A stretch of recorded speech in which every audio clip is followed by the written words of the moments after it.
नमस्कार, मी Rupali Joshi, special educator. सर्वप्रथम आपणा सर्वांना बलिप्रतिपदा, पाडवा आणि दीपावलीच्या हार्दिक शुभेच्छा. कालच लक्ष्मीपूजन झालेलं आहे. आपणा सर्वांना दीपावलीच्या मनपूर्वक शुभेच्छा. सर्वसाधारणपणे आपण बघतो की सामान्य मुलांना दिवाळीचं किंवा फटाक्यांचं खूप सारं क्रेज असतं. पण विशेष मुलांमध्ये आपल्याला ही बाब खूप कमी दिसून येते. जी मोस्टली बॉर्डरलाईन मुलं असतात किंवा माइल्ड मुलं असतात, या मुलांमध्ये आपल्याला बऱ्यापैकी थोडंफार क्रेज दिसून येतं फटाक्यांचं किंवा इतर मुलं जे करतात ते करण्याचं त्यांना म्हणजे इमिटेट करतात त्या मुलांना बघून ते बऱ्यापैकी काही मुलं. आणि काही मुलं आपण बघतो की त्यांना फटाक्यांच्या आवाजाची भीती वाटते. त्या भीतीपोटी ते अगदीच घराच्या बाहेरच पडत नाहीत. अशी पण मुलं आहेत. मग ती ऑटिझमची असू देत, ADHD असू देत किंवा सिंड्रोम प्रकारातली असू देत किंवा डिले डेव्हलपमेंटची मुलं असू देत. तर काही मुलांना अगदीच आवाजाची भीती वाटते फटाक्यांच्या म्हणून घराच्या बाहेर पडत नाहीत किंवा काही मुलांना अगदीच आवाजाची काहीच भीती वाटत नाही. मग त्यांना काहीच फरक पडत नाही कितीही मोठा आवाज झाला तरी. अशा प्रकारातली पण मुलं आपण बघतो. तर हा कुठेतरी मुलांच्या ऑडिटरी सेन्स म्हणजे हिअरिंग सेन्सशी रिलेटेड इश्यू आहे. जेव्हा आपण मुलांच्या हिअरिंग सेन्सवरती काम करतो, तर हे इश्यूज आपल्याला सॉल्व्ह होताना दिसतात. मुलाच्या हिअरिंग सेन्सवरती जेव्हा आपण काम करतो, तेव्हा ती जी भीती असते, ते कमी होताना दिसते. काही मुलांना जी भीती अगदीच वाटत नाही, तर त्या भीतीचं किंवा आवाजाचं सेन्सेशन मुलांना यायला सुरू होतं. तर अशा प्रकारे जेव्हा आपण मुलांच्या हिअरिंग सेन्सवरती काम करतो, तर हे बदल मुलांमध्ये आपल्याला झालेले दिसून येतात. काही मुलं जी आहेत, की जी सुरसुरी किंवा चक्र वगैरे अशा प्रकारचे फटाके लावल्यानंतर ते फटाके पेटलेले बघितल्यानंतर बऱ्याच वेळा त्यांना भीती वाटते मुलांना. मूल मागे सरकतं किंवा भीतीने घरात पळून जातं. तर मग ते कुठल्याही प्रकारातलं मूल असू दे. तर तो कुठेतरी त्यांच्या व्हिजन सेन्सशी रिलेटेड इश्यू आहे का? की त्यांना त्याची फिअर आहे, भीती आहे त्या गोष्टीची, हे आपल्याला तिथे बघायला लागतं. व्हिजन सेन्स म्हणजे एकदम झालेला प्रकाश त्यांना त्यांच्या डोळ्यांना नकोसा वाटतो आहे किंवा त्यांना एकदम वेगळं काहीतरी वाटतं, की हे खूपच काहीतरी मोठं आहे. तर जेव्हा आपण मुलांच्या व्हिजन सेन्सवरती पण जेव्हा काम करतो, तर ही ही भीती किंवा हा जो प्रकार आहे मुलांचा, की त्या फटाक्याला न बघणे किंवा भीतीने घरात पळून जाणे, तर हे पण आपल्याला कमी होताना दिसतं. तर अशा प्रकारे जर आपण व्हिजन आणि हिअरिंग सेन्सवरती काम केलं मुलांच्या, तर मुलांचे इश्यूज सॉल्व्ह होताना दिसतात.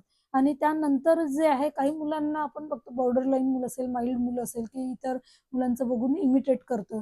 मला सुरसुरी लावायची आहे, मला हे करायचंय, मला ते करायचं आहे. परंतु त्यांना काही वेळा फाईन मोटार इश्यू येतात, आय हँड कोऑर्डिनेशनचे इश्यू येतात मुलांना.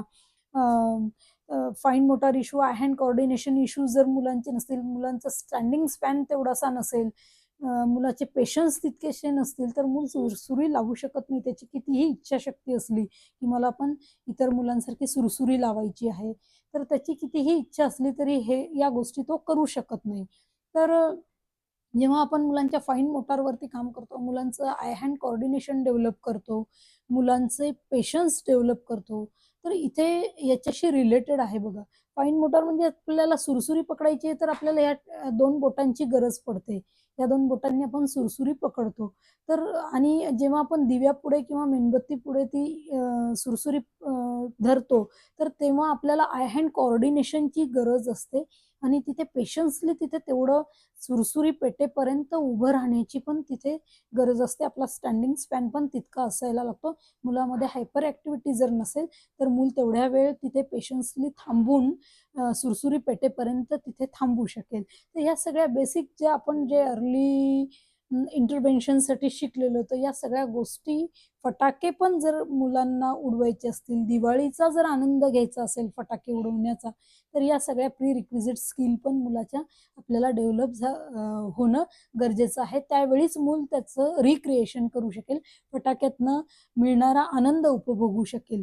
तर अशा प्रकारे जर या गोष्टी आपण अ, जर मुलांना या गोष्टीचे इनपुट दिले, मुलांना तिथे सुरुवातीला आपण जर मदत केली सुरसुरी पेटवण्यामध्ये, त्याला म्हणजे आपण फिजिकल प्रॉम्प्टिंग म्हटलं जातं, की शारीरिक मदत जर आपण तिथे मुलाला दिली, की बघ आपण दिव्यासमोर सुरसुरी पकडूया.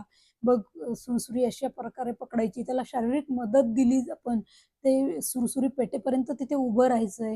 ही कन्सेप्ट हळू आपण जर मुलांमध्ये जर डेव्हलप केली, तर हे मूल मूल अशा प्रकारे फटाके लावणे किंवा पेटवणे, सुरसुरी लावणे पेटवणे, चक्र लावणे पेटवणे या गोष्टी शिकू शकेल. सुरुवातीला काय करायचंय आपल्याला, सुरसुरी छोटी न देता मोठ्या प्रकारातली सुरसुरी दे, की जेणेकरून मुलाला ती लांब असल्यामुळे त्याच्या अंगावरती डायरेक्ट येणार नाही आणि त्याला कुठे इजा होणार नाही, त्याला चटका बसणार नाही, याची आपण काळजी घेणं गरजेचं आहे. अंडर ऑब्झर्वेशन या सगळ्या गोष्टी करायच्या आहेत. आपल्या समोर या सगळ्या गोष्टी करायच्या आहेत, जे की त्याला देऊन टाकायच्या नाहीये. ते कितीही कॉन्फिडेंटली करत असलं म्हणून तरी सुरुवातीला आपण आपल्या निरीक्षणाखाली या सगळ्या गोष्टी मुलाकडनं करून घ्यायच्या आहे. तर अशा प्रकारे आपण मुलाला सुरसुरी पेटवायला सुरुवातीला शिकवू शकतो, की जेणेकरून त्याचं आय हँड कोऑर्डिनेशन डेव्हलप होईल, स्टँडिंग स्पॅन डेव्हलप होईल, त्याचे पेशन्स डेव्हलप होतील सुरसुरी पेटेपर्यंत. मुलाचं सोशल डेव्हलपमेंट याच्यामधनं होईल, की इतर मुलांसोबत मूल सुरसुरी किंवा फटाके उडवण्यासाठी तितक्या कॉन्फिडेंटली खेळू शकेल. आणि शिवाय मुलाचं रिक्रिएशन होईल, की यातनंही आपल्याला फटाके उडवण्यामधनं पण आपल्याला आनंद मिळतो आहे. तर ही पण कन्सेप्ट मुलामध्ये डेव्हलप होईल. तर अशा प्रकारे मल्टिपल गोष्टी आपल्याला दिवाळी आणि दिवाळी सेलिब्रेशनमधनं मुलांना शिकवता येऊ शकतात. मल्टिपल गोष्टी आपल्याला म्हणजे हा एक स्पेशल एज्युकेशनचा भागच आहे म्हणायला हरकत नाही. हे पण एक स्पेशल एज्युकेशनच आहे मुलांसाठी सगळ्याच दृष्टीने. तर अशा प्रकारे बऱ्याच वेळा आपण काही मुलांमध्ये बघतो, की चटक्याची भीतीच वाटत नाही. आपल्याला चटका बसेल. तर हा पण एक टॅक्टाईल सेन्सशी रिलेटेड इश्यू असू शकतो किंवा काही मुलांना अगदीच खूपच भीती वाटते, की मला चटका बसेल याची. तर हा पण एक टॅक्टाईल सेन्स म्हणजे टच सेन्स. तर ही गोष्ट पण आपण या फटाक्यांच्या द्वारे मुलांमध्ये त्याचा टॅक्टाईल सेन्स डेव्हलप करू शकतो. तर अशा प्रकारे दिवाळी सेलिब्रेशन आणि विशेष मुलाचा असा संबंध येतो. तर अशा प्रकारे जर आपण मुलाला दिवाळी सेलिब्रेशनमध्ये जर इन्व्हॉल्व करून घेतलं आपण, फटाके उडवण्यामध्ये जर त्याला आपण फिजिकल प्रॉम्प्टिंग सुरुवातीला दिलं, तर हळू-हळू भविष्यामध्ये मूल स्वतः फटाके उडवायला शिकेल आणि आनंद घ्यायला शिकेल. त्यातनं मल्टिपल गोष्टी मुलाच्या डेव्हलप होण्यामध्ये सेन्सरी इश्यू असतील, सोशल डेव्हलपमेंट असेल, रिक्रिएशन असेल, I hand coordination, fine motor issues असतील, हे सगळेच इश्यू मुलाचे डेव्हलप होण्यामध्ये मदत होईल. तर अशा प्रकारे दिवाळी सेलिब्रेशन आणि विशेष मुलाचा खूप महत्त्वाचा रिलेशन आहे, महत्त्वाचा संबंध आहे. तर आज पाडवा आहे. जे मी आज सांगितलेलं आहे, जर आतापर्यंत जर तुम्ही मुलांना फटाके उडवायला किंवा फटाके उडवताना जर मुलाला घेत नसाल, तर निश्चितच आपण त्यांना सुद्धा हा आनंद घ्यायला शिकवा आणि मुलाला फटाके उडवायला शिकवा. धन्यवाद.